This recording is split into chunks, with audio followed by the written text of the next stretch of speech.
She rejected him 24 times, until he vowed, "You will be mine no matter the cost." I was in the middle of a delicate spine repair, the kind of work that demands a surgeon's precision and amongst patience, when the door to the last chapter opened like a surgical incision in the silence. It wasn't broken down by force, but by his presence. Rhys Kellington didn't walk in. He invaded. The air itself seemed to shift in density. For a moment, the snap of my brush against the glue echoed in my head like a drum. I felt my nerves unraveling one by one, like the stitches of an old seam. Even the walls of the shop, damp-stained bricks and the scent of old paper, seemed to hold their breath. In that single second, I realized 3 things. 1. The smell of aged paper and glue, my favorite scent in the world, was about to be devoured by something more aggressive, the sharp, metallic stench of greed. 2. The most arrogant man I had ever seen in my life was one step away from becoming my financial ruin. 3. I would do anything to stop him, even if it cost me the last scrap of peace I had left. He said my name like he had rehearsed it, like he already knew me intimately. "Elise, you look so busy."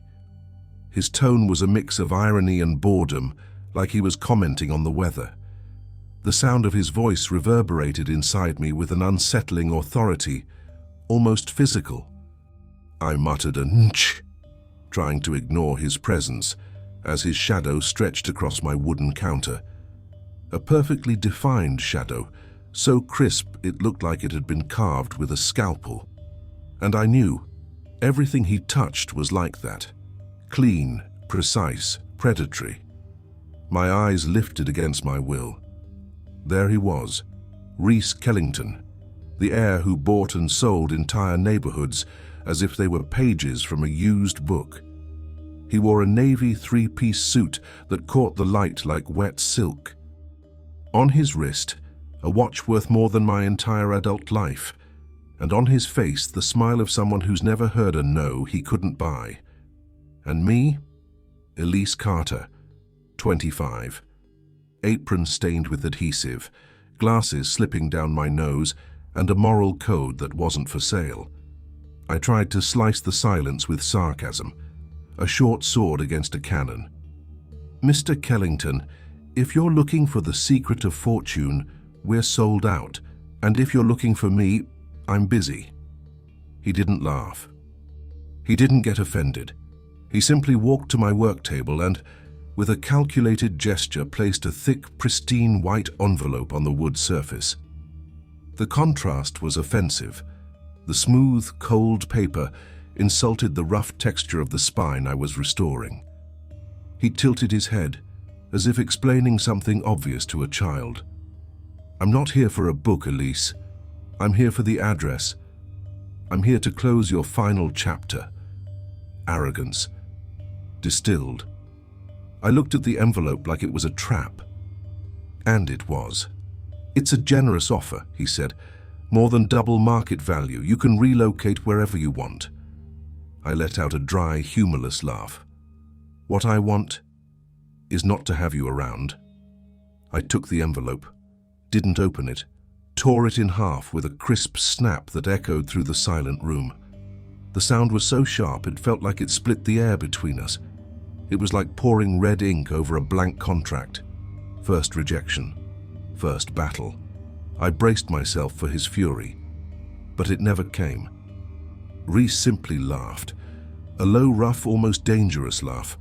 A laugh that carried something I wasn't ready to admit out loud. Seduction. And it made my jaw clench with rage. "I won't scare you, Elise," he said, his voice soft, almost a vow. "I'm going to win you." He turned around. His suit was still perfect. His steps echoed on the wood floor like a dramatic curtain drop. And me, I was a walking disaster who had just declared war on the richest man in the city, and deep down, I knew there was no going back. How long until I'd regret it? The rest of the morning crawled by in slow motion. Every time the shop door creaked, I half expected to see him walk back in. But no. Reese had stormed out like a calculated hurricane and left behind only the sensation of thin air, as if the space itself still pulsed with his presence. I tried to refocus on the spine I was restoring, but my hands trembled more than I'd like to admit. The silence was so dense, the ticking of the old wall clock sounded like mockery. That's when Tara burst into the shop, as always, without knocking, without asking, without the slightest concern for my mental state. She opened the door with the force of a miniature storm, carrying the scent of cheap coffee and the loud rhythm of her ever-ready laugh. "I know you're mourning the fortune you just tore up, but—" "Did you see the gift?" she asked, wearing that half-smile of someone who enjoys my drama a little too much. "What gift?" I lifted my glue-stained hands. "Tara, I'm a disaster, not a diva." She nodded toward the counter with her chin, and that's when I saw it. A bouquet of white roses. No, not a bouquet. A floral monument. The flowers were so large and so many, they blocked half the light from the window, casting my studio into a perfumed twilight. The air smelled overly sweet, like the aftermath of a luxurious funeral. Nestled among the blooms was a card. Thick ivory paper, perfect calligraphy, blue ink shimmering under the lamp. "Dinner, tonight. My choice of restaurant. No questions. Consider it an apology for my excessive arrogance, and a chance to negotiate your stubbornness." Reese. My stomach twisted. He'd just called my integrity stubbornness, and thought funeral flowers would seduce me. Cute. But no. "Don't tell me you're going to throw them away." Tara's eyes widened as I lifted the bouquet. "Better," I said with a cold smile. "You're going to call Grandma's Haven. Tell them it's an anonymous donation. Then I want the receipt sent straight to Kellington Group's office." Tara burst out laughing. "You're seriously sending an invoice to a billionaire for a bouquet? Elise, this is peak insanity." "No, Tara." I gripped the card tightly. "This is peak ethics. Everything has a price. His is the delivery. Second rejection, more elegant, more brutal, and to my surprise, strangely satisfying. But the relief didn't last long. That afternoon, I needed air. The scent of those suffocating roses still clung to the shop walls, so I closed early and walked to the municipal park. There was a small artisan and antique fair going on, and the sound of laughter mixed with clinking coins brought me a little peace. The air smelled of polished wood, spices, and burnt coffee. Each stall looked like an improvised reliquary: old books, vinyl records, copper necklaces, toys from other decades. Here, everything held sentimental value over monetary worth. My kind of place. But of course he was there, because Reese Kellington didn't need invitations. He just appeared. No suit this time, just a grey cashmere shirt, probably worth 6 months of my rent. Amidst craftsmen with frayed aprons and calloused hands, he looked like an imported artifact, out of place. "You." "Here," he said, that teasing smile back on his face. "What a fascinating coincidence." Coincidence? I almost laughed. If I posted a selfie from Mars, he'd probably open a Kellington Group branch there within days. "There are no coincidences, Mr. Kellington," I shot back. "Just work. I'm evaluating books people bring me to restore. What brings you to a place where prices aren't measured by market value, but by memory?"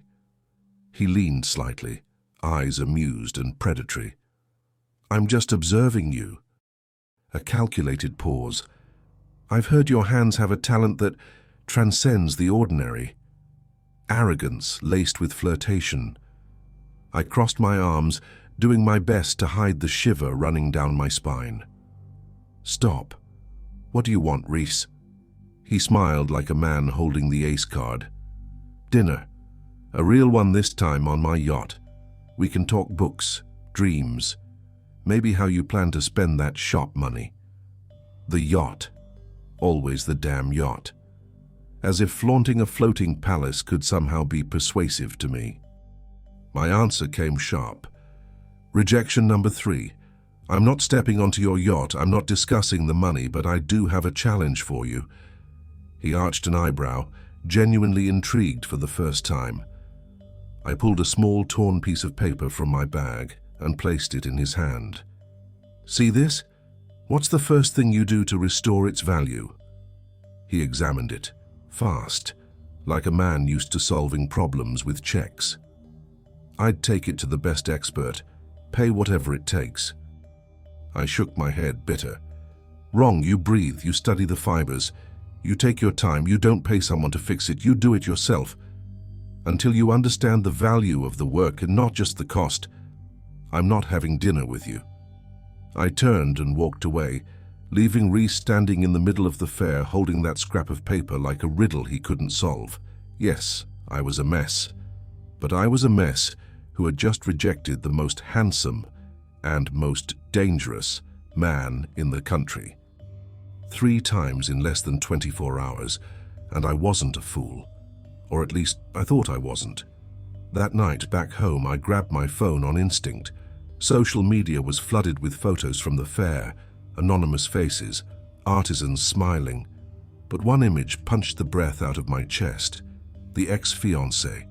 Stunning, flawless, wrapped in a gold dress that shimmered under the nightlights. And behind her, unmistakable, the deck of Reese's yacht. The caption dripped with venomous simplicity. Some traditions never change. My chest tightened. That was it. I had said no, and he simply took someone else. The woman who embodied everything I was not. Wealth, pedigree, the right choice for a man like him. My hand trembled over the screen. No matter how hard I tried to rationalize, one question burned through me. What am I then to Reese Kellington? 2 weeks. 2 long weeks since the fair. 2 weeks in which his absence weighed more than any presence ever could. The silence felt staged, like the prelude to something darker, heavier. For a brief moment, I thought maybe my 3rd rejection had finally driven him away. But I was wrong. The blow didn't come with flowers or invitations. It came in a cardboard box, or rather, the lack of one. My shipment of glacial acetic acid from the Netherlands, essential for neutralizing acidity in aged paper, never arrived. Without it, the books died slowly. My restorations crumbled. The heart of the last chapter stopped beating. I checked the invoice 3 times, hoping it was my mistake. Called the supplier. The voice on the other end was tight. Elise, I'm sorry. The shipment was held at customs, not because of cost, not due to lack of stock, but due to a documentary irregularity. Irregularity? My voice shook. What kind of irregularity? Uncomfortable silence.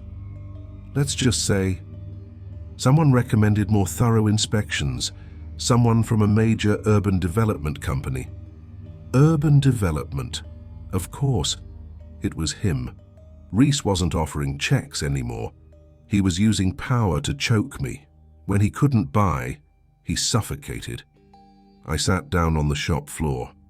The scent of damp paper and glue turned sour in my mouth. I wasn't a lawyer. I wasn't a politician. I was a restorer. My weapon was patience, and patience doesn't open customs doors. Right then I saw it. He was trying to bring me to my knees, but not this time. The next day I walked through the front doors of Kellington Group. The reception was a shrine to excess. White marble gleaming like ice, crystal chandeliers, security guards in suits more expensive than 3 months' rent. The air conditioning cut straight to the bone. They tried to stop me. I didn't ask permission. I marched to the conference room and stopped at the glass wall. Inside, the scene looked like an expensive painting.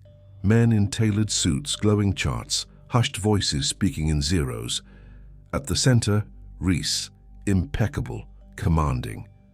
But there was someone else, and the moment I saw her, my stomach twisted before my mind caught up. Her, the ex-fiancée, not lurking in the background. No, she was right there, seated like she belonged to the inner circle of the company. Dressed like someone with nothing to prove, eyes sharp. A faint smile that needed no explanation. Her fingers rested on a tablet, and from time to time, she leaned in as if taking notes only she could decipher. And then, for a single, blade-sharp second, our eyes met. The impact was physical. A chill tore through my chest. She looked at me without surprise, like someone spotting an object out of place, already knowing it would be removed soon. There was disdain in her gaze, and delight. The arch of her brow said it all. She wasn't a shadow anymore, she was a player. I knocked hard on the glass. The sound sliced through the meeting. Heads turned. Reese looked up, and for an instant, barely visible, the perfect mask slipped. Something had changed. I lifted my chin and said what I had come to say. If you wanted to see me on my knees, Kellington, sorry to disappoint. I'd rather knock on your door. He stood slowly, adjusting his jacket, but there was tension in his smile now. Beside him, she leaned in slightly, the way a predator does before a kill. One of the men cleared his throat, awkward. The room, which had breathed numbers seconds ago, now hung on my words. Elise. What a surprise. His voice tried to stay light, but there was syrupy venom underneath. I thought you'd call. To beg for my acid. I crossed my arms, adrenaline burning. You're acting like a playground bully. Except in my case, the lunch money is my livelihood, and I don't beg. She smiled, subtle, and went back to her tablet, a casual gesture that landed like a slap. Reese didn't take his eyes off me. He didn't have to. He knew that I knew. And in that second, painfully brief, I saw the line between them. This wasn't just a ghost from his past. It was strategy. What once felt like a personal attack now revealed itself as part of a web.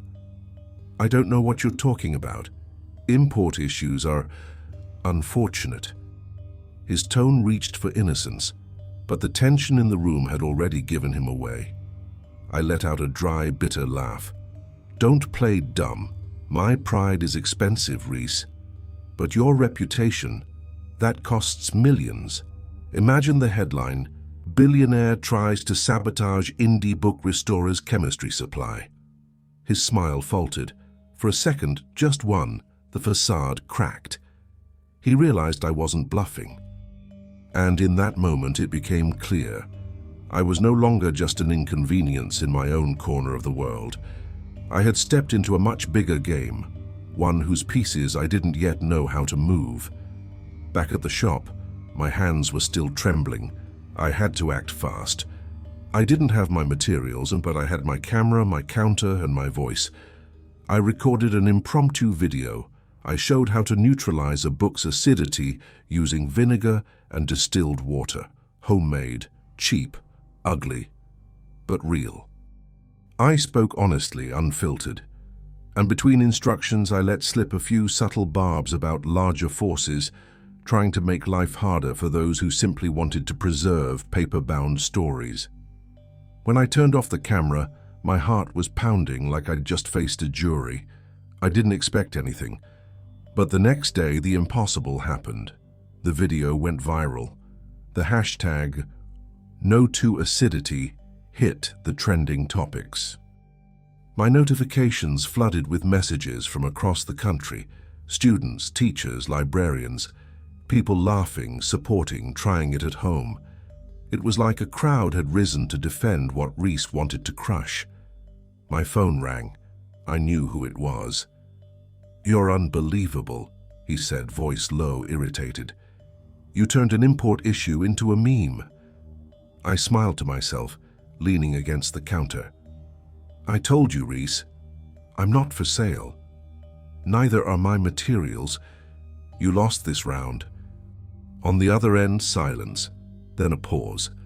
Heavy, I couldn't help it. "And the woman on your yacht?" I spat, bitter. Found a replacement that fast after I said no? This time he didn't deny it. He let out a low, humorless laugh, the kind that sliced through me like a blade. At least she doesn't say no every 5 minutes. At least she gets me. The words hit like a slap, raw, deliberate, confirmation of everything I'd feared. My throat burned, but I kept my voice steady. So that's it. I was just the game, and she was your consolation prize all along. Don't twist it, Elise, he shot back cold. You had your chance. You chose to play the martyr. The silence that followed was worse than shouting. It was the silence of someone who had already thrown me away. Dinner, he said curt, like it was another transaction. Tonight. Not on a yacht. Your choice of place. No, please. Just the arrogance of someone who still believed I'd fold, even after being humiliated. Rejection number 5, I said, voice trembling but firm. There's no dinner in the world that can erase what you just said. I hung up before the bitterness choked me. My heart pounded like I'd run a marathon, and for the first time saying no didn't bring relief. It brought pain. Because deep down, I wanted to say yes. I thought rejection number 5 would be the end, but it wasn't. Reese Kellington didn't give up. He simply changed masks. The next day, the last chapter's door opened again. Not the CEO in a tailored suit and gleaming watch, not the shark who bought neighborhoods with the stroke of a pen. It was still him, but dressed down, dark jeans, a light cotton shirt, sleeves rolled up to the elbows. And somehow that made him even more dangerous.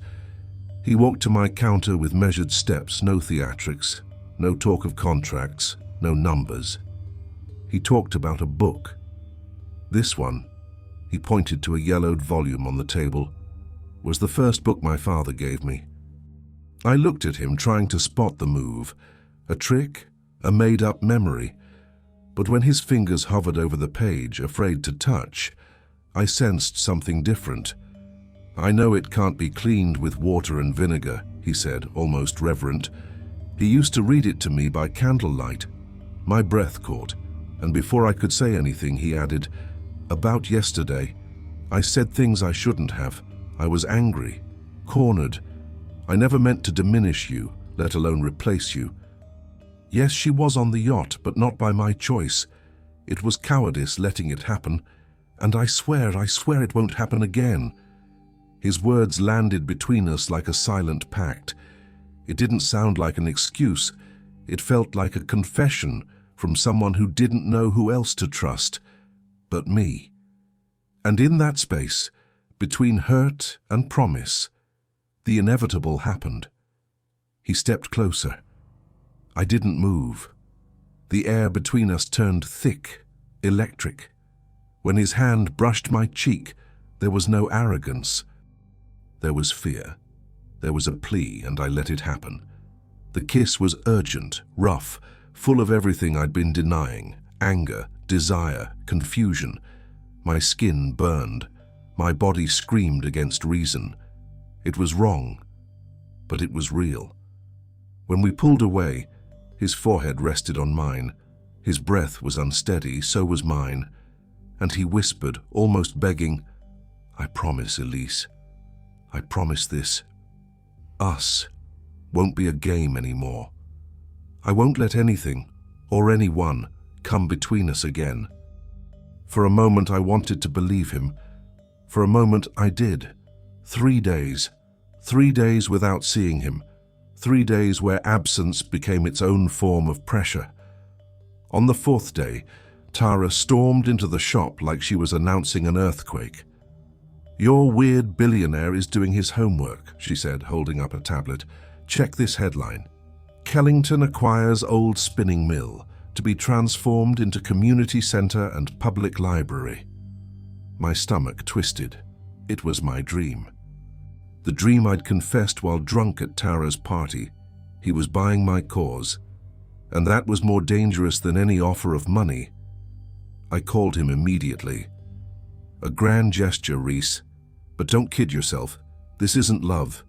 It's a power move. You might be doing good, but you're still using your wealth to impress me." "I'm not trying to impress you," he replied, voice calm. "I'm trying to show you I can be worthy of you. I'm a builder. I'm building something you value." Silence. I wanted to believe him, but I couldn't. "Coffee," I said, "at my favorite spot near the shop, and we split the bill." He smiled through the phone. "Deal." 3 o'clock. The cafe was cramped, noisy, filled with the smell of roasted beans and cracked tile floors, the exact opposite of his marble office. I sat down with my veggie burger. He ordered the daily special, a no-frills stew. We talked about books. He told me about his dad's Dracula. I shared stories about my grandfather's notebooks. For a moment, I saw the boy behind the CEO, and that was more dangerous than any amount of power. When the bill came, $52, I placed 26 on the table. He instinctively reached for his card. I touched his arm, a brief but electric gesture. "You said you'd stop being a billionaire for me, no matter the cost." He hesitated, then put the wallet away. "All right. The cost. The cost of being myself for you, $26. He picked up my half of the money with an expression of defeat and respect that almost made me laugh. And that's when I realized he was enjoying losing, and I was enjoying watching him lose. That night, he showed up again. No suit, no power, just a gray hoodie, simple sneakers, messy hair. He walked in silently, saw me struggling with a heavy plank of wood, and simply helped. No sarcasm, no offer to pay someone, just help. The most romantic thing he's ever done. When he placed the plank in place, we stood too close. The clean scent of soap on his hoodie mingled with the sharp smell of glue. He gently removed my glasses from the tip of my nose, and before I could stop him, he kissed me. It wasn't calculated. It wasn't arrogant. It was raw, intense, almost starving. A kiss that stole my breath and my logic. For 10 seconds, I kissed him back, and it was enough to make everything inside me collapse. But then, panic. I pushed him away with trembling hands. "Rejection number," I whispered, breathless. He looked at me like a man who had just won a battle, but lost the war. And I knew that kiss wasn't just desire. It was the start of something neither of us could control. What happened after the kiss wasn't romance, it was routine, and sometimes routine is more dangerous than passion. He didn't disappear, nor did he return as a predator. Reese started appearing in my life in small doses, like he was testing how much he could infiltrate without being immediately rejected. Our territory was no longer just the shop or his empire. We created a third space, crowded cafes, dusty bookstores, antique fairs where time slowed down. Always split, always challenged. I kept racking up the rejections. He kept offering big gestures. I kept saying no. He kept smiling, as if every no was an invitation to try again.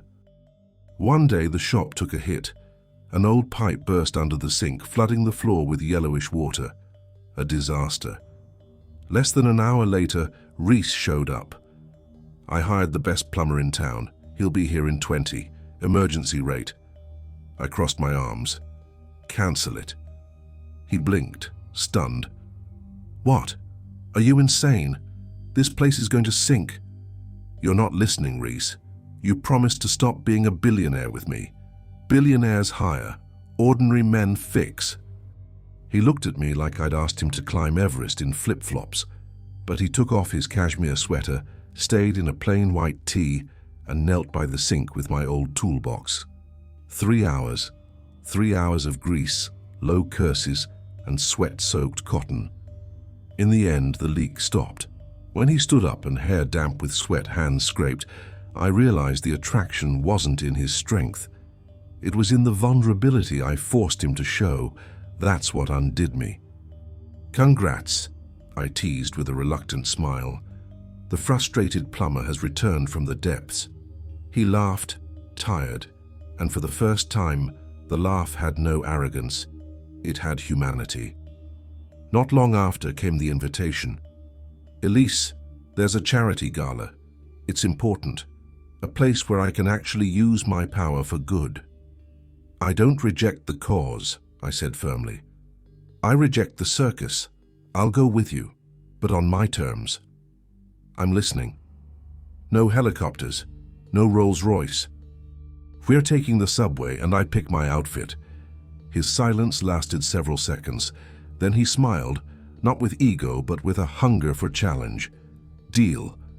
But I want to see just how simple you can be at a multi-million-dollar event."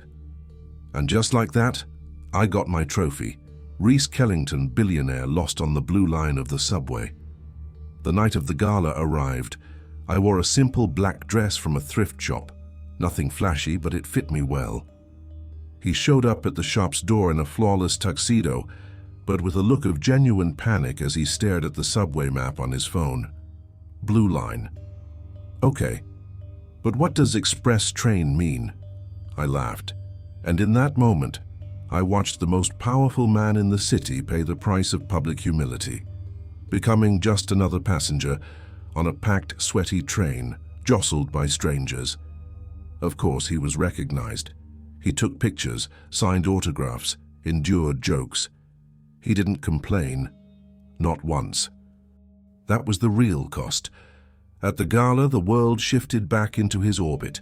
Crystal chandeliers, expensive champagne, golden lights reflected in million-dollar gowns and suits, and, inevitably, the shadow of his past. The ex-fiancée approached with a venomous smile. "So this is her, Reese? The book restorer? Interesting. I thought you had standards." Before I could respond, he cut her off. "Elise is worth more than any asset I've ever acquired. She's the only one who has no price. And that makes her the most valuable of all." The ballroom went silent. Everyone heard it. It was beautiful. It was devastating. And it was wrong. "I'm not your asset, Reese," I whispered fiercely once we were alone. "You're still turning me into property, even when you're trying to protect me." He took a deep breath, and for the first time he opened the wound. "You're right. I'm controlling, because when my father lost everything, I lost the only person I ever loved. My mother. She left. And I swore I'd never lose anything I cared about again." It wasn't an excuse, it was a confession. The trauma, the fear. I touched his arm, steady. "I'm not your mother, Reese. And I'm not a book you can restore so it never leaves you. I accept you, but you have to accept yourself first." Rejection number 15. And yet, it was the most important of them all. Because for the first time, it wasn't just him trying to buy me.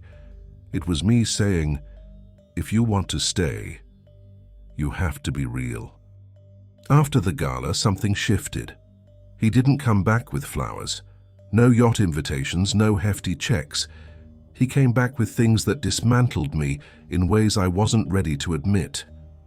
Rejection number 16. He showed up at the shop with a book. Not expensive, not rare. A worn-out copy of The Little Prince. Yellowed pages. A cover faded from too much love. Inside, a handwritten note. "Teach me to be essential, not important. You're the only one who can." I didn't kiss him in gratitude, but I took the book and kept it like it was a diamond. Rejection number 17. He spent 5 hours with me at the shop.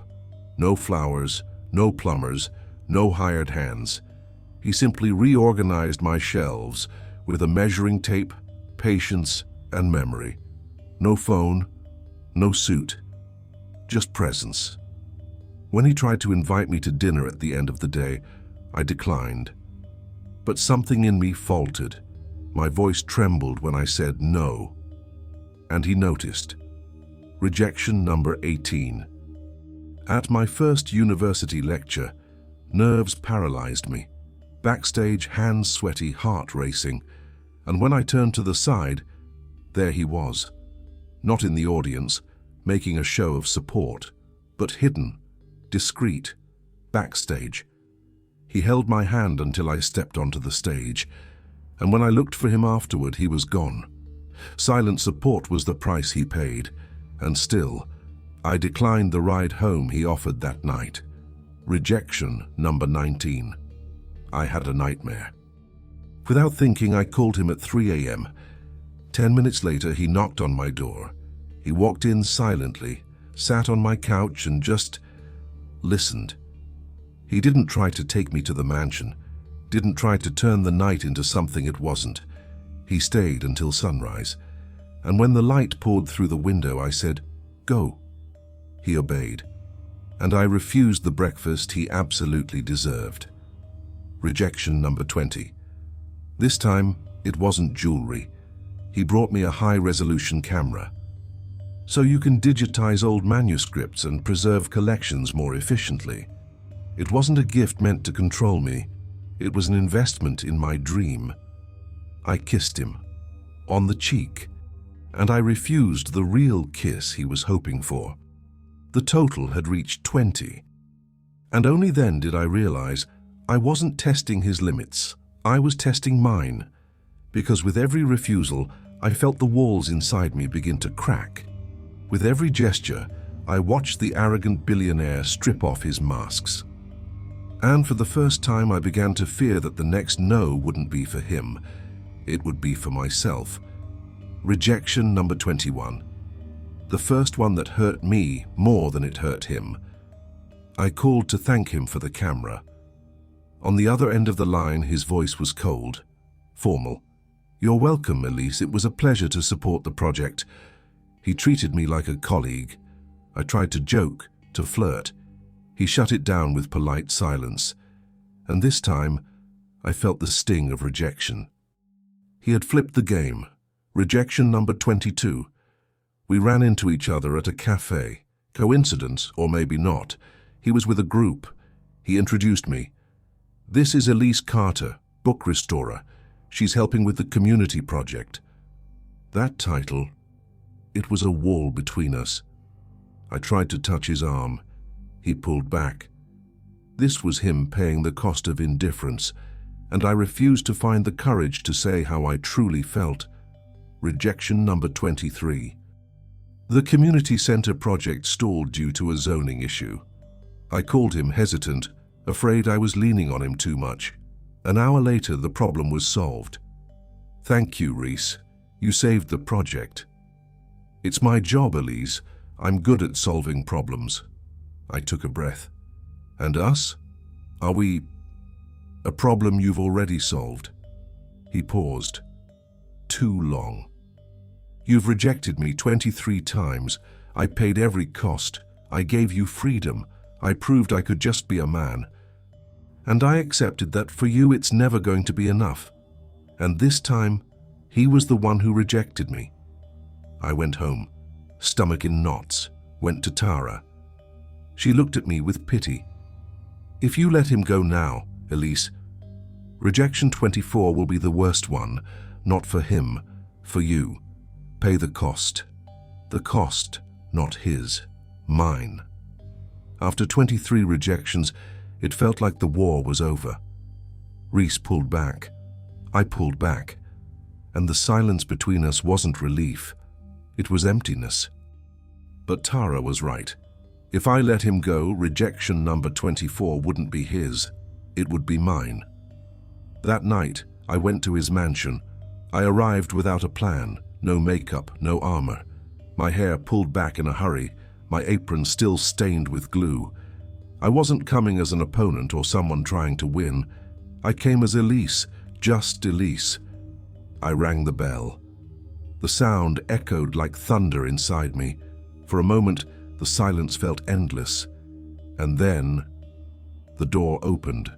And it wasn't Reese. It was her. the ex-fiancée, wrapped in a white towel, her skin still damp, wet hair spilling in dark strands over her shoulders. She looked me up and down, my simple clothes, my glue-stained hands, my ragged breath. She smiled, a venomous smile, sharp as a blade. "What a surprise," she said, leaning against the doorway as though already claiming victory. "I didn't expect you'd have the courage to come here." My throat went dry. The world spun, but I couldn't move. She continued, cruel, savoring each word. "Men like Reese don't change, darling. They only get distracted. And you're just that. A distraction, a passing whim to soothe his conscience."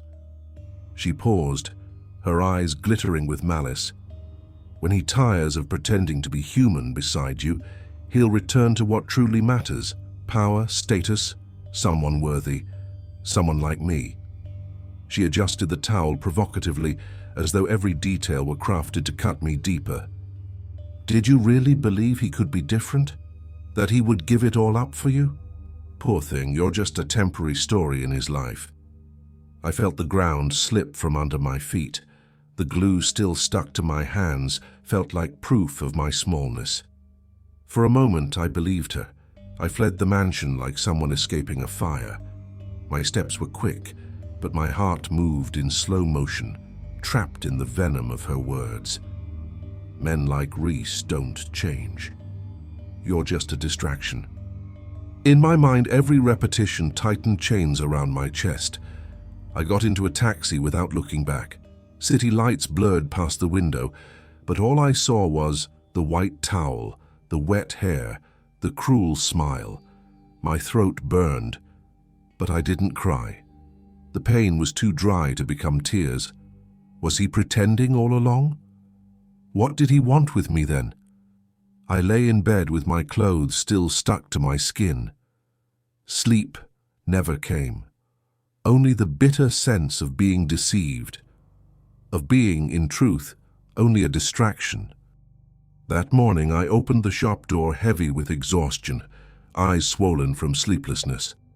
There he stood, Reese Kellington, 2 steaming cups of coffee in hand, face calm, as if nothing had changed.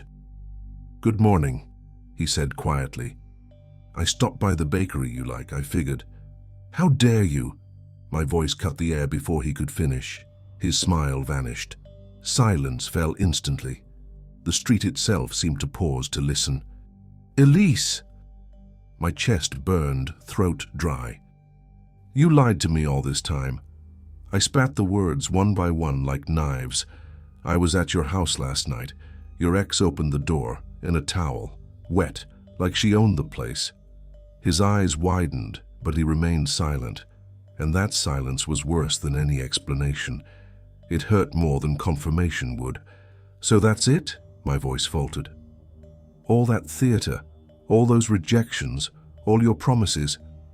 For what? To mock me? To treat me like another one of your projects?" He stepped forward.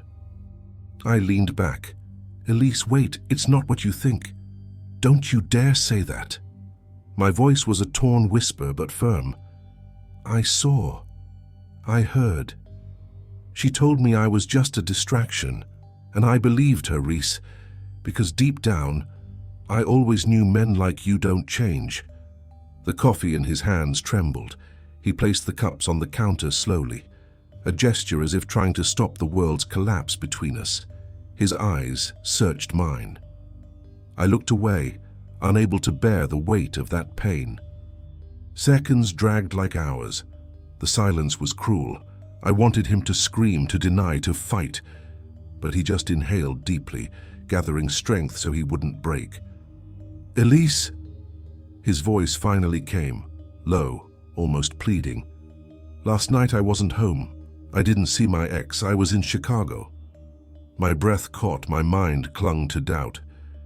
"You think a simple excuse can erase what I saw with my own eyes?" I laughed, bitter. He reached into his pocket for his phone, not in haste but slow, as though placing the final piece on a chessboard. He unlocked it, slid the screen, and held it out to me. There it was. Plane tickets, messages from the team, photos of the trip, meeting schedules. I swallowed hard. I wanted to believe, to scream that it was a lie. But the truth lay there, cold, clear, undeniable. My knees faltered. I steadied myself on the counter so I wouldn't collapse. He took a step closer, still not touching me. "Elise, she set this up," he said, firm now. "It was a trap. She knew you would come. She wanted to plant venom between us." My heart cracked in two. Half relieved, half ashamed, tears finally came, hot, salty, burning more than any words of the ex. "I believed her," I confessed, broken. "For a moment I thought everything you did was a lie, that I was just a distraction." He didn't cross the distance between us. He didn't try to hold me. He just stood there looking at me with a blend of pain and patience. "You were never a distraction, Elise," he said. "You're the only person who made me want to change, who made me question the man I was. Why would I ever throw that away?" Silence returned, but this time it wasn't empty. It was heavy with everything I still wished I had the courage to say, and couldn't. And I realized rejection 24 was never his. It was mine, because I had believed the lie, not hers. But the one I had harbored deep down, the fear that he would never truly be real. I stood there frozen behind the counter, tears burning my eyes. He remained still, staring at me as though every second was a silent judgment. The smell of the cooling coffee between us felt like a cruel reminder of the simple world waiting outside, but I was trapped in my maze of doubt. "I wanted to believe you," my voice whispered, but deep down, I was always afraid it was all a game. Afraid of losing myself in your world, afraid of loving someone who could crush me at any moment. He took a deep breath. He placed his hands on the counter, open, empty, as if surrendering. "Elise, I've lost many things. Businesses, contracts, even my family. But you are the only thing I can't lose. And if the only way to stay with you is to stop winning, then I stop." My throat constricted. That was it. The man who never accepted defeat stood before me, saying he would give it up. I rounded the counter, each step heavy as if moving against the wind. It felt like forever until I was standing in front of him. I lifted my hand and touched his face, cold with nerves, warm with humanity. "Rejection number 25, I murmured, with a trembling half-smile. "That one doesn't exist, because I have no more strength to say no." He closed his eyes, as though my words freed him. Then he kissed me. Not the hungry kiss of the first time. Not the arrogant kiss of someone desperate to prove victory, but a slow, deep kiss that seemed to stitch back together every crack we'd both carried. I held him by the neck, as though I would never let go. And for the first time, there was no cost, only choice. And I chose him. 2 years later. The last chapter was flourishing. The shelves held more than books. They held voices. People traveled from far and wide to see what we had built. The community center he had raised, inspired by my dream, funded by what remained of his empire, now pulsed with life. Children raced through corridors with books in their arms. Young people studied at tables. Elders told stories while rocking. It was as if every brick held a piece of what once separated us and now united us. And in the heart of it all, there he sat, Reese Kellington. Not in a suit, not behind a mask. In a simple tee and worn jeans, seated on the floor among glue and brushes, trying to teach a group of kids to restore books. Glue oozed between his fingers. Paper tore when he attempted to hold it. The children laughed and pointed. He laughed too, with genuine frustration, making me smile from a distance. The scene was a living portrait of the man I always knew existed beneath his armor. I approached quietly, watching light pour through tall windows, sensing the mingled scent of old paper, glue, and garden blooms. This was no mere community center. This was our neutral ground, the place where we finally learned the real cost of time. "I'm terrible at this, Elise," he complained, eyes playful and sweaty. "My fingers are too thick. The paper always rips." I knelt beside him and gently wiped the glue from his hands. "That's the cost, Reese. The cost of humility. The cost of time. And you are here. That's what matters." He looked at me with a gaze I never had seen before. No pride, no expectation, just someone fully present. Then he pulled me close, glue still on his fingers. "I love you, Elise," his voice whispered, almost secret. "And I promised you'd be mine, and no matter the cost." I smiled, heart light. It was no longer a threat. It was confession, surrender. "And what was the cost, Reese?" I asked. He drew in a breath, both weary and full, as though finally understanding his own journey. "The cost was caring less about money. The cost was becoming the person you needed, and discovering that what I wanted most was precisely what I could never buy. You." For a moment the chatter of the center faded away. There was only us, the glue on our hands, the smell of old pages, and a promise fulfilled. Then he kissed me, not a war's kiss, but a kiss of peace, of partnership, of equality, of love. And in that gentle moment I knew, some stories don't end, they simply find a new beginning. This was mine, and now I want to know yours. Tell me in the comments where you're watching from. We love discovering how far our stories reach, and who's on the other side living every chapter alongside us.